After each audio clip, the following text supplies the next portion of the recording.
susunod na programa ay rated PG. Ito ay nangangailangan ng patnubay at gabay ng magulang para sa mga batang manonood.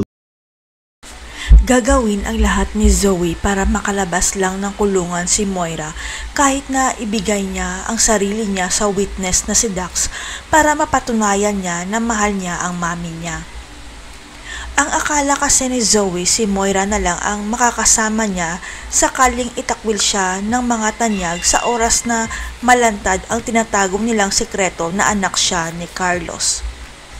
Kaya kahit isang kriminal si Moira, okay lang kay Zoe dahil malaki ang utang na loob niya sa mami niya dahil tinutulungan siya para hindi malantad ang sekreto nila. Ang hindi alam ni Zoe, hindi si Moira ang tunay niyang ina dahil walang pakialam si Moira kung ibigay nito ang sarili niya sa witness, ang mahalaga makalabas siya ng kulungan. Walang kamalay-malay si Zoe na ginawa lang siyang alas ng mami niya noon para mapikot si Doc RJ at pakasalan siya dahil baliw na baliw si Moira noon kay Doc RJ.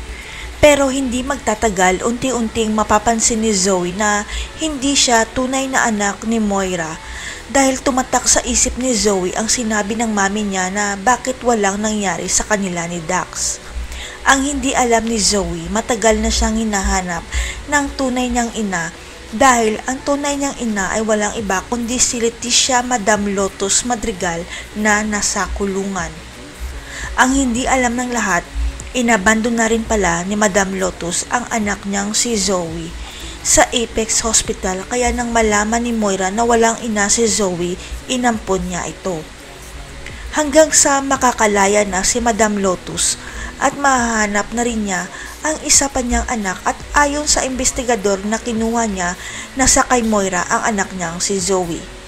Kaya hindi na nag-aksaya ng panahon si Madam Lotus at magpapakilala na siya kay Zoe at sasabihin nitong ako pala ang tunay mong inaanak at ako rin ang may-ari ng East Ridge. Kaya pala nabanggit noon ni Madam Lotus na hindi niya kailangan ng maraming pera dahil may pera na siya dahil siya pala ang isa sa nagmamay-ari ng East Ridge Hospital. Matanggap kaya ni Zoe si Madam Lotus bilang tunay niyang ina. Si Zoe kaya ang magwawakas sa kasamaan ni Moira dahil hindi sila magkadugo. Abangan.